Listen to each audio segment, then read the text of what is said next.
Hello and welcome to Dark and Stormy Book Club. It's December. What we're reading. Enjoy. I'm Ann Dark. I'm Tracy Stormy. And I'm Kathy Knight. And together we are It Was a Dark and Stormy Book Club, a podcast for mystery lovers. Welcome.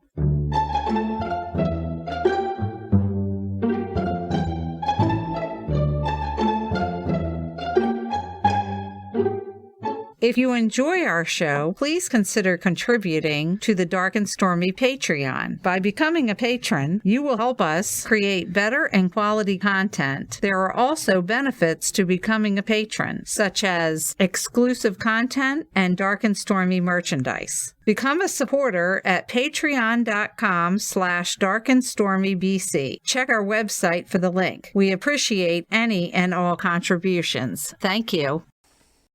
Hello. We are back after our Thanksgiving. I hope yours was as good as ours. We know that when people tune into this podcast, they want to know, what should I read? Right? Right. Sorry, I have a cold, so you have to put up with my...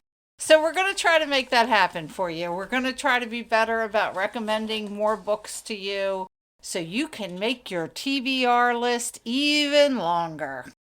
This month we're going to do cold, winter, snowy mysteries. I'm chilly. I just got to chill.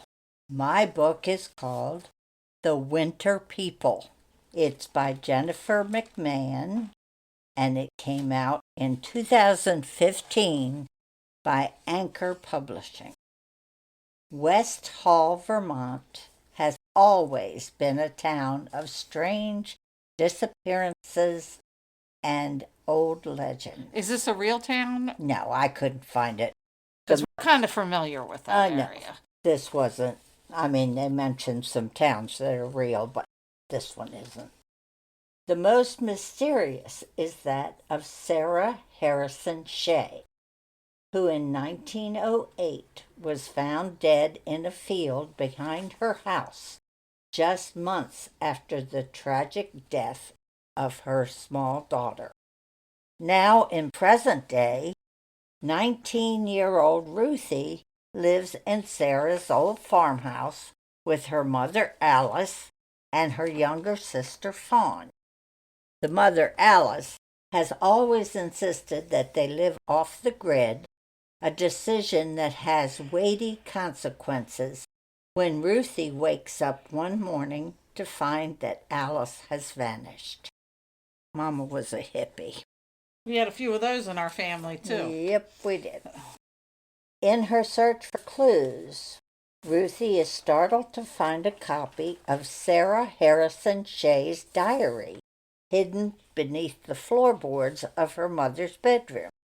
As Ruthie gets tucked into the historical mystery, she discovers that she's not the only person looking for someone that they have lost, but she may be the only one who can stop history from repeating itself. This book is creepy. I'm sold.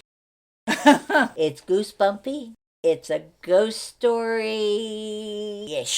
It's two stories in one. Okay.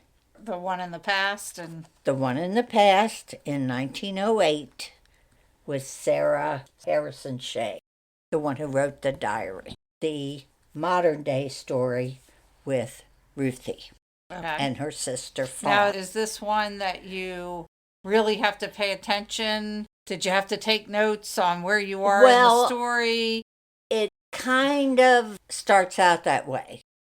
But then as you get into it, it's every other chapter, and it tells you Ruthie at the beginning of the chapter. Okay. And then the next one will I say appreciate when they Sarah. do that. Yes. It's a story of loss, both the modern day and the historical. There are big losses.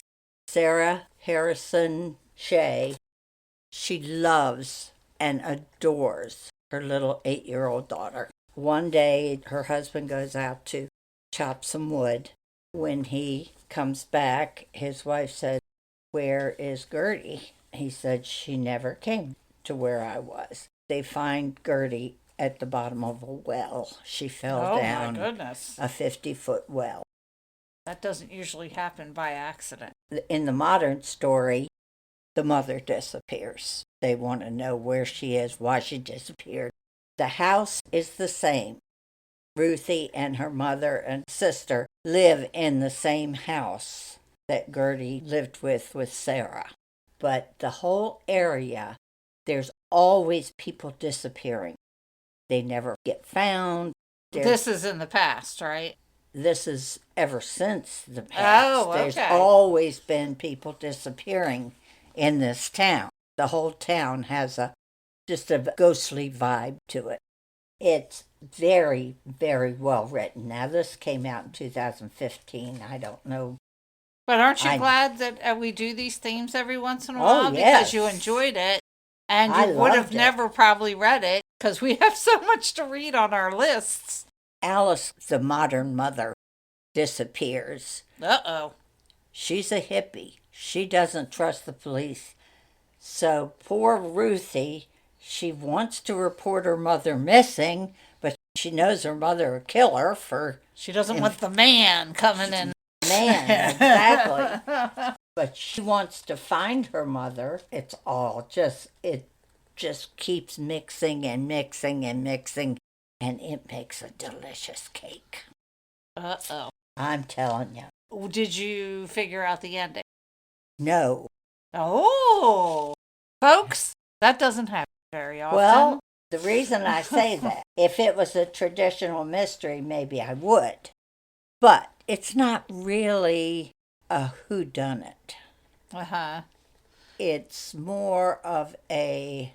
They're not solving it. It's just the story flows. There's a story flow, and to find out what is happening. Not exactly who did it, but what is happening. If you haven't read this book, I'm telling you, pick it up. You will not be sorry. Now, I listened to it, and it was very well read. So be sure and get that book. You will not be sorry. If you like a little spooky, it's not a horror book. It's just a very good... creep factor book. Yeah, it's not a mystery, but it's a thriller. Very good. I'm definitely going to check that out. So now we're going to go to the lighter side. And it's kind of funny because as much as you know how I feel about cozies, they're okay. They're just not my cup of tea. No pun intended. I had to read this book because of the title. A Dark and Snowy Night. Very good. By Sally Goldenbaum. And this was put out last year. It's a Kensington book. We had Sally in our newsletter. Maybe it was this one. This is the 16th in the Seaside Knitters Society Mystery. When I started reading it, I didn't even realize, because I'm so used to reading standalones that I sometimes approach these that like they're a standalone. It could have very easily been. It caught me up. Obviously, there's things that happened in the past books, but it, to me, just flowed. The Christmas tree is up, and the Seaside Knitters are crafting warm and beautiful gifts for the holidays. Friends and family are gathering in picturesque Sea Harbor, Massachusetts. Keeping it in the neighborhood. Yep, a place where traditions run deep. But so do some treacherous family secrets. And oh, are there some doozies in this story. Winter in Sea Harbor is a feast for the senses. Crackling bonfires, the scent of snow in the salty air, carolers ringing out in the village green. This year, the Seaside Knitters have a sack full of obligations in addition to their usual Christmas preparation. Izzy is overloaded with knitting classes that she hires an extra salesperson, but the new addition has trouble fitting into the yarn shop's holiday spirit. Cass, juggling the stress of running her lobster fishery, has finally found a nanny for her active toddler. Molly Flanagan seems to be too practically perfect, kind of like a Mary Poppins type of nanny. Meanwhile, the holidays are kicking off in style at Mayor Beatrice Scalia's holiday party, where a well-dressed crowd admires the mayor's scrumptious new home and the celebrity chef catering the event. An additional treat for Ben and Nell Endicott at the festive affair is reconnecting with a dear colleague friend, Oliver Bishop. But it's not just reunions and appetizers that are to die for. Before the partygoers can toast the beginning of Sea Harbor's festive season, the chef and the young wife of the Endicott's old friend is found dead beneath the mistletoe. Izzy, Bertie, Nell, and Cass must uncover the pattern to these mysteries to remove suspicions from those they love, bring a murderer to justice, and keep Sea Harbor's holiday magic from vanishing into the chill winter air. Okay, first off, I don't think I'm giving anything away when I say this is the first mystery, at least I've read, that revolves around adoption. There's a lot of things going on, and some of them are red herrings, and some of them you don't find out till later on in the book. You know how mysteries go. Oh, yeah. That it's all connected. But I have to say, there's the following tropes that, there's this, there's that, but this one really kept me engaged. I think it was just enough of a traditional mystery. You had your knitting. Like, there'd be people sitting around, and all of a sudden, no matter where they were, they'd pull out their knitting. So you had that.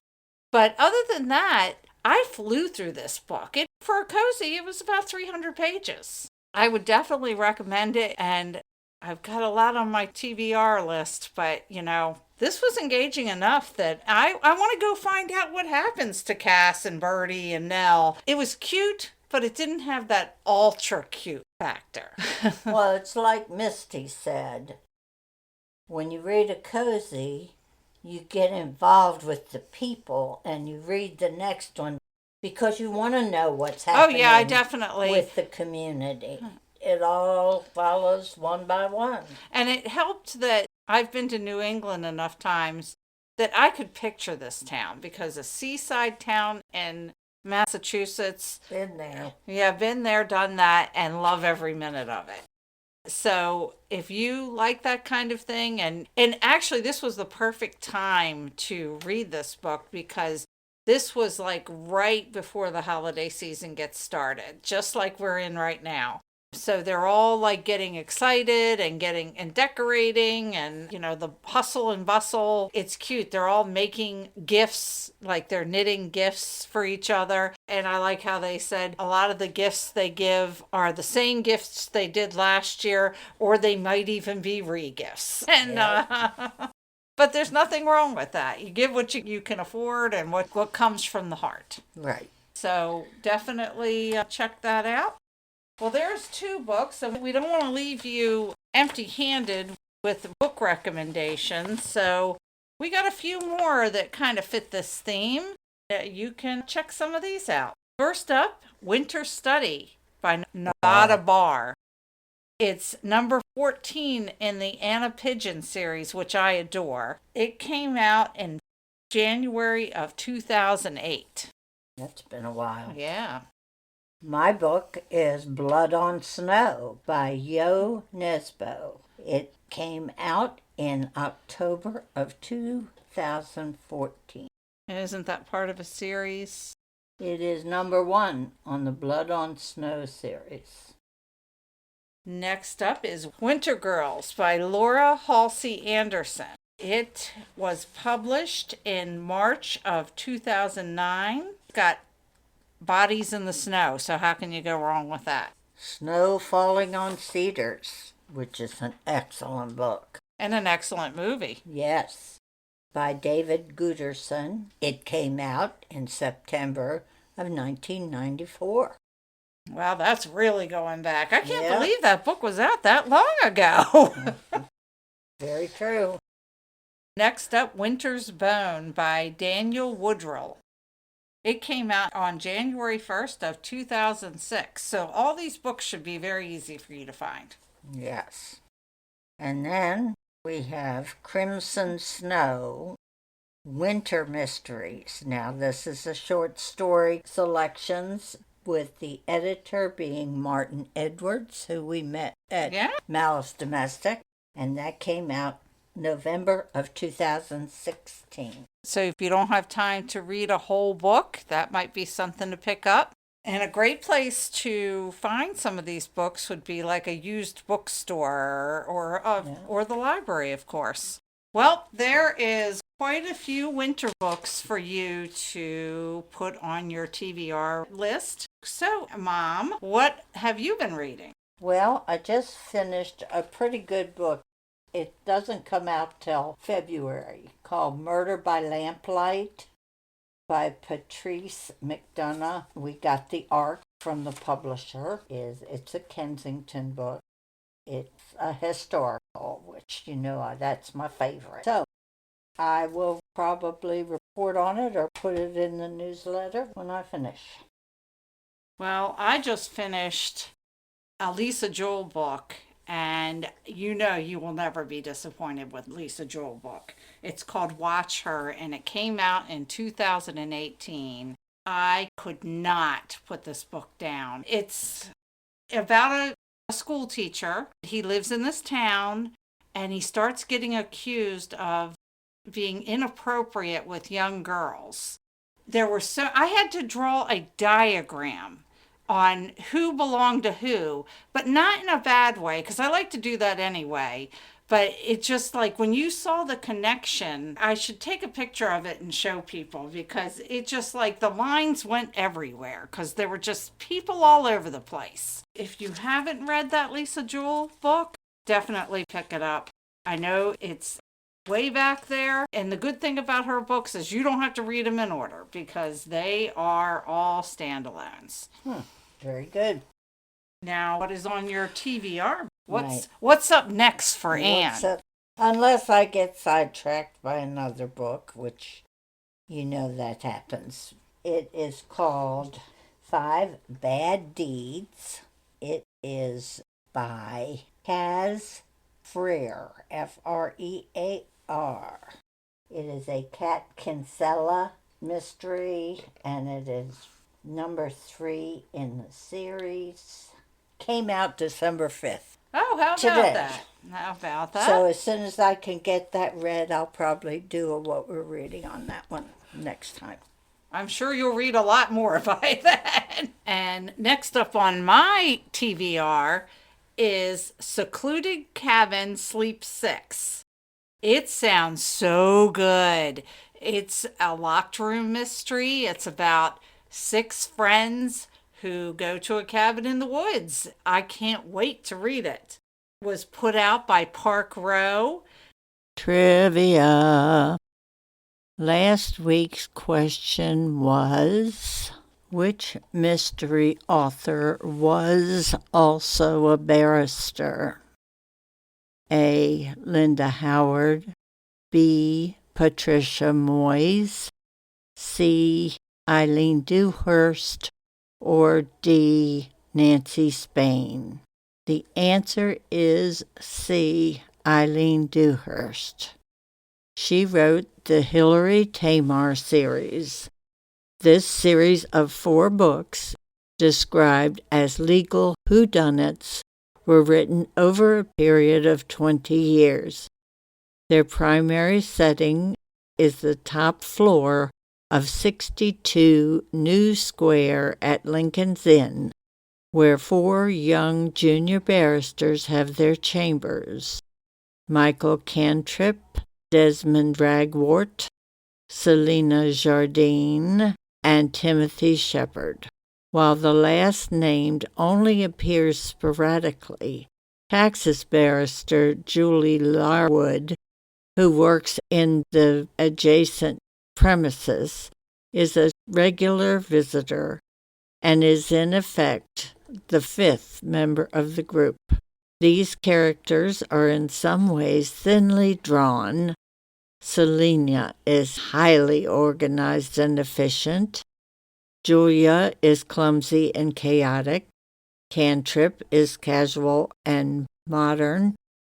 Ragwort is elegant and conservative, never communicating in anything other than ironic tone, so that even when they are in deadly danger, the atmosphere remains uniformly light-hearted.